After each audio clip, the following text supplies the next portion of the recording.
Hello ladies and gentlemen, my name is Removablesanity. I have just got back from a great gaming convention in London called WASD.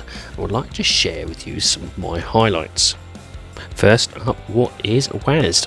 Well, WASD is the spiritual successor of EGX Res, situated at Tobacco Dock in London, which showcased off indie games to the public and potential investors. However, EGX decided that after a number of years this would no longer be a separate event and combined it with its main EGX, which happens later in the year. Quite a few people was disappointed, and the creators of WASD swooped in to ensure indie games would have a separate event early in the year, just under a different name. Hence, WASD was born. This year, instead of being at Tobacco Dock, the event was held at Truman Brewery. This is a mere 9-minute walk away from London Liverpool Street, and if you're outside of the UK, this is ideal as it's the main entranceway for anyone from the north of London entering the capital.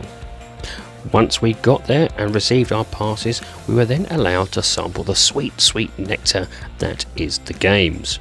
There were tons of games to enjoy, and even large amount of game enthusiasts, press and publishers to connect and engage with.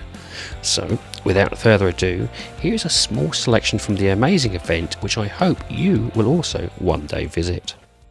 System Shock. This is a fully fledged remake of the groundbreaking original from 1994, combining cult gameplay with all new HD visuals, updated controls, an overhauled interface and all new sound and music. It even has the original voice actor of Shodan. This is being tackled by the master of remakes and remasters, Night Dive Studios. After playing this for a good solid 20 minutes, I can say from the outset they have nailed the controls, feeling and atmosphere of this iconic game, with my favourite part, the hacking at the mainframe and going around in cyberspace. Bleak Sword DX. Bleak Sword DX is a dark fantasy action game challenging warriors to fight their way through compact, cursed diorama battlefields. Through 12 tense and deeply atmospheric chapters, you must list the curse of the legendary Bleak Sword by striking down all manner of horrifying creatures across an oppressive world, fielding fierce weaponry and powerful magic. Simplistic in its design and art style it may be, but its addictive combat and parry system pulls you in from the beginning, and was one that you could easily lose yourself within for hours trying to get to another level. Paper Trail. Paper Trail is a top-down puzzle adventure about leaving home set in a foldable paper world. You play as Paige, a budding academic leaving home for the first time to pursue her studies. On the journey, you learn to fold the world, merging two sides to solve puzzles, explore new areas and uncover long-lost secrets. There is a reason this game has won so many awards. Its design, art style and addictive gameplay using origami to progress was not only fun and challenging, but also relaxing to the senses. Without a doubt, a true powerhouse game that showcases off the abilities that indie developers possess in a bid to think outside the box. A recommendation from me, and you should try to play the demo as you won't regret it. Quit Today. Quit Today is a side-scrolling action game set in an office. On a typical day when you step into the company, all your colleagues attack you because they think you want to resign. To figure out what happened, you have to fight your way through your company with your briefcase to uncover what darkness has taken over. The smoothness of the gameplay and unique visuals drew me in, with the addictive combat keeping me till the end. The combat was smooth, responsive, and only being 30% complete when I played, the publishers tell me, was beyond what I expected. A game that all side-scrolling fighter fans should keep on their radar. Full Void. Full Void is a 2D cinematic puzzle platformer set in a dystopian future. A young teenager, scared and alone, must use all their skills to defeat a rogue AI that keeps mankind oppressed. Fight your way through puzzles and obstacles to uncover the story that surrounds this broken, run-down society, where only children are still free. With influences of Prince of Persia, Another World, Out of This World, and Flashback in my mind, this game promises to be the best of all those that inspired it. Its dark nature, engaging dynamic music, and superb death cutscenes will be a hit to all that play this. Speaking with Miles, the game pixel artist, the unique voxel elements to create such a game proves that innovation is key for indie developers. Ninja or Die. Ninja or Die is a single player challenge with a rare offering of hardcore action and simplistic controls. By combining extreme speed with a unique control system, you use the mirrorless controls to blaze through frenetic 2D stages that lead you deeper and deeper into a ninja eat ninja world of bloodshed and deception. The game's lovely pixel art style and unique control system of moving by only jumping to a specific point may seem odd, but it is very satisfying. By doing so, you eviscerate the enemy by dashing through them, and can hold to attack with even greater power. This would be ideal for those with motor skill issues, and due to its roguelike nature will keep players coming back for more. Park Beyond. In Park Beyond, you can create the park of your dreams without being held back by gravity.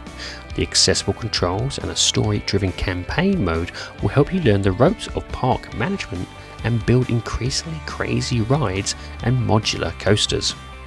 This new theme park created game from Bandai Namco definitely showcase off the smoothness and flexibility in being able to create anything, anywhere with the click of a button. With a small number of button presses, I was soon able to create the roller coaster of my dreams using an intuitive track selection system. The game boasts a fun single-player campaign and also Creators Lounge to enjoy others' wild inventions. Terra Nil. Terra Nil is an intricate environmental strategy game about transforming a barren wasteland into a thriving, balanced ecosystem. Bring life back to a lifeless world by purifying soil, cleaning oceans, planting trees, and reintroducing wildlife. Then leave without a trace. What seems from the outlet to be a simple strategy game about transforming the barren landscape using specialised equipment will soon dispel that when you realise it's more of a puzzle game than anything else. You could easily lose hours playing in a bid to bring back nature back to the area, and combine that with its stunning visuals, I think the developers are onto a winner here. England on Fire. England on Fire is inspired by the book of the same name and is a visual horror novel that boasts 5 endings and can complete it in half an hour. Those who like visual novel games and even choose your own path games would be well suited here. The game's aesthetics and sounds sell the unworldly vibe, and using a choice system allows for a variety of different outcomes. I found this not only intriguing but good enough to warrant a recommendation on this list. That should tell you something. Do check it out. Dead Island 2. Dead Island 2 is a unique formula of horror, dark humour and over-the-top zombie slaying, spanning an epic pulp adventure. If you have played the first, you will be familiar with what you are getting yourself into.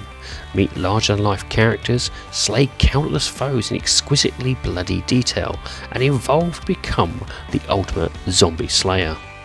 Now I apologise, I forgot to take video of the gameplay on offer, so please enjoy some from the trailer instead. What can I say about the game? Well, it is fun and an enjoyable experience from the time I got to play with it.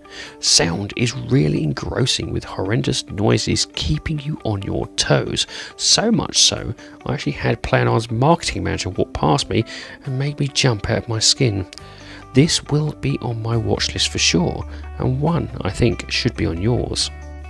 Girl Genius Adventures in Castle Heterodyne. A famous action-adventure game based on the wonderful graphic novel of the same series. You take control of Agatha, who has to contend with a corrupt sentient AI controlling her historical castle, and will use all means to stop her from reclaiming what is hers. Be prepared for spiky death traps and pits of doom at every corner, not including those that are trapped inside. This fun and unique game sparked my interest from the beginning, but due to its popularity I was unable to play it until near the end of the event. When I did, it lived up to what I had seen and provided a great third-person platform experience. My favourite was the Dingbot character, a small minion you can send out to hard-to-reach places. He will help you move forward past some traps that you're generally unable to get past. Smooth and visually appealing, this title is coming to PC in a limited physical format as well, the developers tell me, and in this digital age, that is something that should be encouraged more often. Unfortunately, there are too many amazing games at this event to go through, but some notable mentions are Gumbrella, a gritty metropolis in this noir punk action adventure, Sentry, an action defense first-person shooter where you defend your spaceship against a relentless alien threat, and Road 96 Mile Zero, the prequel to Road 96 where you can play as Zoe and Kato, where it all started. Also, a big thanks to Cheeky Burger, who kept me well fed throughout the event, and if there is a store near you, one I would recommend trying. Overall, the event was fantastic, though it was missing some notable big hitters like Tiny Build, Raw Fury and Thunderfall. Hopefully, like you, these will appear at the next event. Well, ladies and gentlemen, that's it. I do hope you like this review, and if you do, please like, share and subscribe if you so wish. And if you would like to put some notes or even just a comment in the comment section, I do like reading them. Anyway, have a great time gaming, and I'll see you all again soon.